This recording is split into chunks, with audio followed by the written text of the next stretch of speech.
आज की युवा पीढ़ी के मन में आधुनिक लड़की का नाम आते ही विवाह का डर बैठ जाता है। जैसे आजादी का मतलब जिम्मेदारी से भागना हो। लेकिन सच यह है कि आधुनिकता डर नहीं, समझदारी का नया रूप है। बस उसे देखने की नजर बदलनी होती है। नमस्कार, कथा साहित्य में आपका स्वागत है। आज सुनिए हिंदी के वरिष्ठ कथाकार सुधा जुगरान जी की लिखी इसी विषय पर एक कहानी, जिसका शीर्षक है हम तुम। सुधा जुगरान जी की रचनाओं का गैर साहित्यिक व साहित्यिक पत्रिकाओं में विगत कई वर्षों से प्रकाशन हो रहा है। हिंदी साहित्य में लेखन के लिए आपको कई सम्मान प्राप्त हो चुके हैं। तो आइए आज आनंद लीजिए आपकी लिखी कहानी का। नमन चुपचाप बैठा था। उसकी जिंदगी का तीसरा बड़ा मोड़ शुरू होने वाला था, यानी उसकी शादी होने वाली थी। पहला मोड़ होती है शिक्षा, जो बहुत ही शानदार रही। वो हमेशा पढ़ने में होशियार रहा। फिर नौकरी के लिए भी आईआईटी इंजीनियर और आईआईएम अहमदाबाद से एमबीए लड़के के लिए बड़ी बड़ी कंपनियों ने अपने कारपेट बिछा दिए। मनपसंद नौकरी मिली। सभी कुछ उसकी जिंदगी में अच्छा रहा, लेकिन लड़कियों से वो कोसों दूर रहा। इसीलिए लड़कियों के स्वभाव को नजदीक से जानने समझने का कोई अवसर उसकी जिंदगी में नहीं आया। अपने साथ पढ़ने वाली लड़कियों को उसने अपने साथ पढ़ने वाले लड़कों से अधिक महत्व नहीं दिया।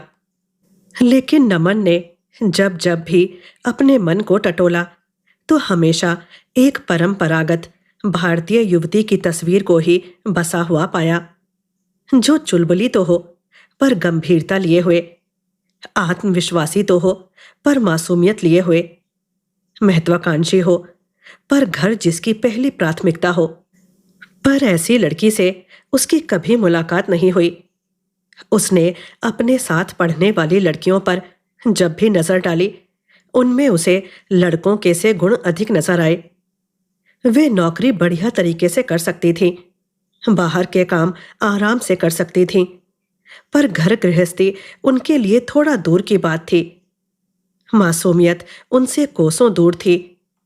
रिश्ते नाते निभाना उनके वश की बात नहीं थी। वे लड़कों के काम आराम से कर सकती थीं, पर लड़कियों की तरह कुछ भी नहीं। वो सोचता, यह सब तो वो खुद भी कर सकता है। उसे तो ऐसी पत्नी चाहिए जो वह सब करे जो वो नहीं कर सकता। उसकी इस तरह की सोच पर उसके दोस्त उसका मजाक उड़ाते, परंतु लड़कियों को देखकर उसके होश उड़ जाते। क्या किसी की पत्नी या बहू बन पाएंगी ये लड़कियां? उधर मां थी कि रोज एक से बढ़कर एक हसीनाओं के फोटो के अंबार उसके सामने लगा देती। ये एमबीए है, ये आईआईटी इंजीनियर है, ये एमसीए है, वगैरह वगैरह। ये फलां स्कूल की पढ़ी है और ये फलां स्कूल की। वो कसमसा जाता। वो इन लड़कियों की अपने दिल में संजोए पूर्णतया परंपरागत भारतीय युवती की तस्वीर से कोई मिलान नहीं कर पाता। मां, मुझे ऐसी लड़की नहीं चाहिए जो साड़ी पहनकर चल भी ना पाए, जिसके केश लड़कों से भी छोटे हों। पहनावा तो देश काल परिस्थिति के अनुसार होता है बेटा, मां समझाती। आज के समय में लड़कियां जिस तरह से काम करती हैं, उसमें लंबी चुटिया और साड़ी आड़े आती है। इतने लंबे केश धो सुखाकर कब ऑफिस पहुंचेगी? जब तक साड़ी लपेटेगी तब तक गाड़ी स्कूटर या फिर बस पकड़कर काम पर पहुंच जाएगी। इसलिए जीन्स स्कर्ट आदि ड्रेसेस आरामदायक रहती हैं। फिर जब उन्हें साड़ी सूट पहनना होता है तब उसे भी उतने ही शौक से पहनती हैं। नहीं मां, पहनावा बहुत हद तक इंसान के स्वभाव को दर्शाता है। मां तर्क करती, लेकिन पूरी तरह नहीं। तू पहले शादी तो कर, कुछ लड़कियों से मिल ले। इतनी दूर रहेगा लड़कियों से तो उन्हें समझेगा कैसे? लड़कियां किसी भी जमाने में ऊंचे पद पर आसीन, उच्च शिक्षित, स्मार्ट या आधुनिक लड़के से नहीं घबराई, चाहे खुद अनपढ़ ही क्यों ना रही हो। लेकिन लड़का हर जमाने में आधुनिक व उच्च शिक्षित युवती से घबराता नजर आता है। पिता भी माँ बेटे के बीच चुटकी लेने से बाज नहीं आते। असल में परंपरागत भारतीय युवती को दबाना सरल होता है ना। माँ भी ताना मार देती। हाँ, कितना सरल होता है यह तो कोई मुझ जैसा भुक्तभोगी ही जान सकता है। पिता भी नेहले पर दहला मारते। माता पिता की चुटकियों का मजा नमन भी लेता नजर आता। माँ की बात पर गौर करता, पर शादी का ढोल गले से बांधने की हिम्मत नहीं करता।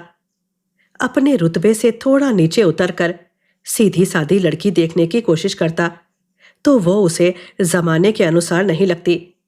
सोचता, इसे तो बहुत कुछ सिखाना पड़ेगा। अंग्रेजी बोलनी तो कम से कम आनी ही चाहिए। पर माँ भला उसका पीछा कहाँ छोड़ती थी। माँ ने कई तीर चलाए अपने तरकश से। किसी की लंबाई व बड़ी आंखों की तारीफ की, तो किसी की तीखी नाक व गोरे रंग की, तो किसी की शिक्षा दीक्षा व ऊंचे खानदान की। आखिर नमन ने हथियार डाल दिए। उसने डरते डरते निर्णय ले लिया और सब कुछ माँ पर छोड़ दिया। कहते हैं, पानी लाना चाहिए मूल खोदकर और बहू लानी चाहिए कुल शोध कर। तो माँ ने भी इस उक्ति पर अमल करते हुए शानिका को पसंद कर लिया। शानिका भी एमबीए थी। यह भी कहा जाता है कि लड़की ही नहीं, लड़की की माँ को भी देखना चाहिए। अतः माँ ने शानिका की माँ को भी अच्छी तरह देखा परखा। उधर शानिका भी तो आखिर 21वीं सदी की ही लड़की थी, आधुनिकता के रंग में रंगी। नमन पहली बार उसे देखने गया तो लड़की ने सलवार सूट पहना था। तीसरी बार मिला तो छोटी सी कुर्ती और चूड़ीदार। यह देखकर वो थोड़ा परेशान हुआ। फिर सोचा कि चलो इतना तो चलता है। लेकिन चौथी बार वो धराशायी हो गया। शानिका गहरे गले का स्लीवलेस छोटा सा नाभि दर्शना टॉप और पेंटी लाइन को दर्शाती जीन्स पहने हुए थी। नजरें संभालते संभालते भी बार बार बहक रही थी। जब उसकी बहक रही हैं तो ना जाने कितनों की बहकती होंगी। वो सोचने लगा, होने वाली बीवी से उसके कपड़ों के बारे में कुछ कहेगा तो जरूर उससे रिश्ता तोड़ देगी। उसकी कितनी बेइज्जती होगी। माँ की ताड़ना अलग सुनने पड़ेगी। खुद तोड़ने को कहता है तो माँ को मनाना आसान काम नहीं होगा। अब जो भी होगा देखा जाएगा। एक बार तो ओखली में सिर देना ही पड़ेगा। सोचकर उसने अपना मन मजबूत कर लिया। धीरे धीरे विवाह का दिन नजदीक आ गया। उसकी उलझनें हालांकि बढ़ती ही जा रही थी, पर सबके सामने खुद को खुश दिखाने की कोशिश करता रहता। बड़ी धूमधाम से शादी हो गई। जो लड़की जिंदगी भर साड़ी लहंगा ना पहने, वो भी विवाह वाले दिन साड़ी या लहंगे में ऐसे सजती है जैसे जिंदगी भर इसके अलावा कुछ पहना ही ना हो।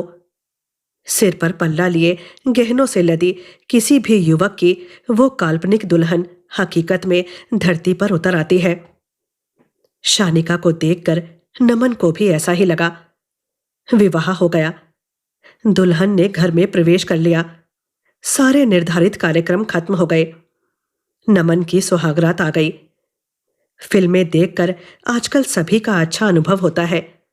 वैसे भी शादी से पहले खासकर महानगरों में अधिकतर लड़के लड़कियों में इतनी दूरी नहीं होती।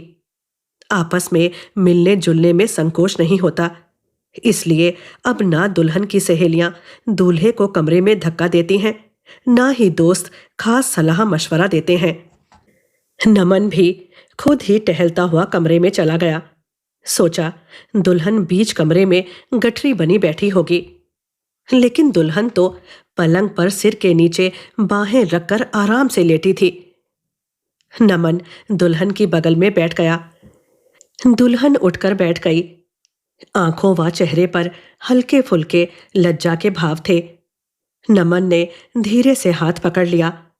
उसने सोचा, दुल्हन शर्मा कर हाथ छुड़ा लेगी। वो फिर थोड़ी सी जोर जबरदस्ती करेगा, लेकिन दुल्हन ने हाथ नहीं छुड़ाया, बल्कि अपना हाथ आराम से उसके हाथ में रहने दिया नमन ने दूसरा दांव फेंका।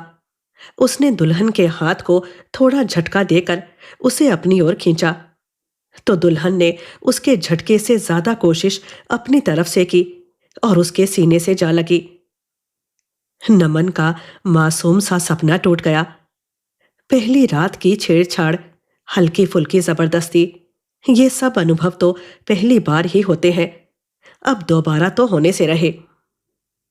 दूसरे दिन स्वागत समारोह था। उस दिन भी शानिका ज्यादा नहीं पर थोड़ा बहुत दुल्हन के लिबास में तो थी। वह अलग बात है कि अब यह लिबास दुल्हन की जरूरत नहीं बल्कि शौक रह गए हैं।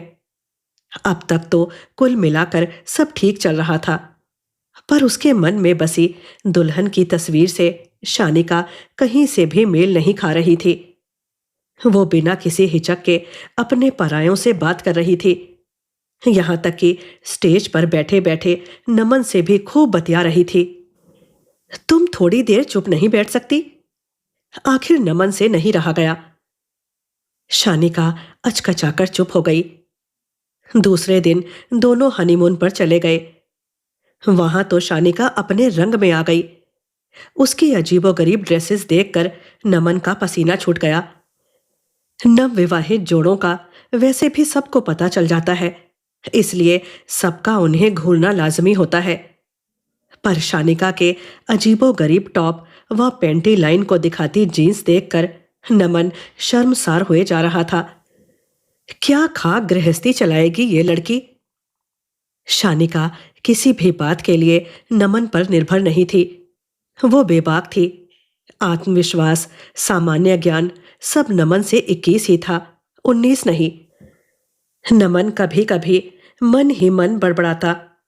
मैंने माँ से पहले ही कहा था, ये तो सुबह सुबह माँ पिताजी को प्रणाम भी क्या ही करेगी। खाना बनाना तो दूर की बात है, सास बहू में नहीं बन सकती। हफ्ते भर का हनीमून मनाकर दोनों लौट आए। उस दिन बहुत थके हुए थे, इसलिए घर वालों से विशेष बात नहीं हो पाई। शानिका भी थकी होने से रात में जल्दी सो गई। नमन भी थका था, इसलिए सो गया। दोनों गहरी नींद के सागर में गोते लगा रहे थे कि रात में जोर जोर से दरवाजा खटखटाने का स्वर कानों में पड़ा। दोनों चौंक कर उठ बैठे। कौन? नमन ने ऊंची आवाज में पूछा। मैं हूं नमन, जल्दी दरवाजा खोलो। मां, क्या हुआ? कहते हुए नमन ने घबराकर जल्दी से दरवाजा खोल दिया। बेटा, तुम्हारे पिताजी की तबीयत बहुत खराब हो रही है, लगता है दिल का दौरा पड़ा है, जल्दी से अस्पताल ले चलो। मां ने रोते रोते कहा। क्या? कहकर नमन पापा के कमरे की तरफ भागा। पापा बिस्तर पर लेटे हाथ से छाती दबाते हुए तड़प रहे थे। उसने तुरंत गाड़ी निकाली। इस बीच वो शानिका को भूल चुका था। मां की सहायता से वो किसी तरह पापा को उठाने की कोशिश करने लगा। तब तक शानिका भी कपड़े बदलकर आ गई। वो जीन्स व टॉप में थी। बिना किसी हिचक के वो पापा को उठाने में मदद करने लगी। तीनों ने मिलकर पापा को कार में पीछे की सीट पर लिटा दिया। शानिका ने नमन के हाथ से चाबी ले ली। नमन, तुम पीछे बैठकर पापा को संभालो, मैं ड्राइव करती हूं। कहकर वो बिना उत्तर की परवाह किए फुर्ती से ड्राइविंग सीट पर बैठ गई। थोड़ी देर बाद कार सड़क पर सरपट भाग रही थी। उसकी कुशल ड्राइविंग देखकर नमन हैरान था। वो तो इस समय घबराहट के मारे ठीक से ड्राइव भी नहीं कर पाता। शानिका उसके दिल में बसी तस्वीर से मेल तो नहीं खाती थी, पर ऐसी परिस्थितियों के बारे में तो उसने सोचा भी नहीं था। इन परिस्थितियों में शानिका जैसी पत्नी उसे उपयोगी लग रही थी। उसकी कल्पना जैसी छुई मुई होती तो घर में गठरी बनी बैठी होती। अस्पताल पहुंचते ही शानिका फुर्ती से नीचे उतर इमरजेंसी में ड्यूटी दे रहे अस्पताल के डॉक्टर व कर्मचारियों से बात करने चली गई और थोड़ी देर में अस्पताल के कर्मचारियों व स्ट्रेचर के साथ बाहर आ गई। अस्पताल के कर्मचारी पापा को स्ट्रेचर पर डालकर अंदर ले गए और डॉक्टर उन्हें अटेंड करने लगा तो नमन की जान में जान आई। पापा का प्राथमिक उपचार तुरंत शुरू हो गया। उन्हें आईसीयू में ले जाया गया। बेंच पर बैठे बैठे तीनों की रात बीत गई। सुबह होते होते पापा की हालत काबू में आ गई। लेकिन अब पहली चिंता रुपए पैसों की थी। पापा की धमनियों में रुकावट थी। उस रुकावट को दूर करने के लिए एंजियोप्लास्टी होनी थी, जिसके लिए काफी रुपयों की जरूरत थी। पापा के खातों के बारे में नमन को अधिक जानकारी नहीं थी। अब वो क्या करे? माँ इतनी अधिक परेशान थी कि उनसे बात करना भी मुश्किल था। नमन की नई नई नौकरी थी। ऊपर से विवाह व हनीमून ट्रिप पर काफी रुपए खर्च हो चुके थे। क्या हुआ? नमन को गमगीन देखकर शानिका ने पूछा। क्या हुआ नमन? नमन की तरफ से कोई जवाब ना पाकर शानिका ने दोबारा पूछा। बस ऐसे ही पापा की चिंता हो रही है। पापा ठीक हो जाएंगे। उसने एक दोस्त की तरह नमन के कंधे पर हाथ रखा। रुपए पैसे का इंतजाम है क्या? शानिका धीरे से बोली। क्योंकि 3-4 लाख तक का खर्चा आ सकता है। वही सोच रहा था। नमन बोला। परेशान होने की जरूरत नहीं है, मेरे पास काफी जमा है। शानिका ने भरोसा दिलाते हुए नमन की पीठ पर हाथ फेरा। नमन जैसे अंदर तक पिघल गया। उसने विवाह तो कर लिया था, पति धर्म का निर्वाह भी कर रहा था, पर शानिका जैसी लड़की उसकी कल्पना में नहीं थी। इस तरह की लड़कियों को वो संस्कारहीन समझता था। पर इन कठिन परिस्थितियों में शानिका का यह रूप देखकर वो उसके बारे में दोबारा सोचने के लिए मजबूर हो गया। आज जैसी परिस्थिति में वो उसके लिए कितना बड़ा सहारा बनी है। वो शानिका के कंधे पर सिर रखकर रो पड़ा। उसने सुबह से अपने कई रिश्तेदारों को फोन किया था, पर कहीं से भी किसी सहारे की उम्मीद नहीं जगी थी। यहां तक कि अभी तक कोई अस्पताल भी नहीं पहुंचा था। शानिका ने उसे धैर्य बंधाया। नमन शानिका को बैंक से रुपए निकलवाने जाते चुपचाप देख रहा था और मन ही मन सोच रहा था कि इस समय शानिका का सहारा ना होता तो उसके साथ भागदौड़ भी कौन करता। पापा की धमनियों की रुकावट दूर कर दी गई। अब वे ठीक थे। अब अस्पताल में पापा से मिलने जुलने वालों का तांता लग गया। दोस्त रिश्तेदार हर कोई पापा से व्यक्तिगत तौर पर मिलना चाहता था, जबकि डॉक्टर ने पापा से बात करने के लिए सख्त मना किया था। नमन वापस पापा को घर ले आया था। अब तक वो शानिका को पूरी तरह समझ चुका था। शानिका जैसी लड़की आजकल के एकल परिवारों की सख्त जरूरत है। पहले पत्नियों को माँ, बहन व बीवी की भूमिका निभानी पड़ती थी। अब उन्हें दोस्त व भाई की भूमिका निभानी पड़ती है। हर तरह का फर्ज निभाना पड़ता है। नमन सोच रहा था, उसे शानिका जैसी लड़कियों को देखने का चश्मा बदलना चाहिए। माँ तो शानिका की वैसे ही कायल थी, अब और भी हो गई थी। हर समय आने जाने वालों से उसकी तारीफों के पुल बांधती रहती। हालांकि कई रिश्तेदार उसके रवैये और तौर तरीके देखकर मुंह बनाते थे, पर माँ को उसकी परवाह कहाँ थी। नमन सोच रहा था, जब मम्मी पापा एक पीढ़ी पीछे होते हुए भी आजकल की आत्मनिर्भर व आत्मविश्वासी लड़की को देखने का चश्मा बदल सकते हैं, तो वो क्यों नहीं। ठीक है, जैसी लड़की की तस्वीर उसके मन में बसी थी, उसकी भी अपनी खूबी है, लेकिन शानिका जैसी लड़की भी अपने आप में बेजोड़ है। बस देखने वाले के नजरिए का फर्क है।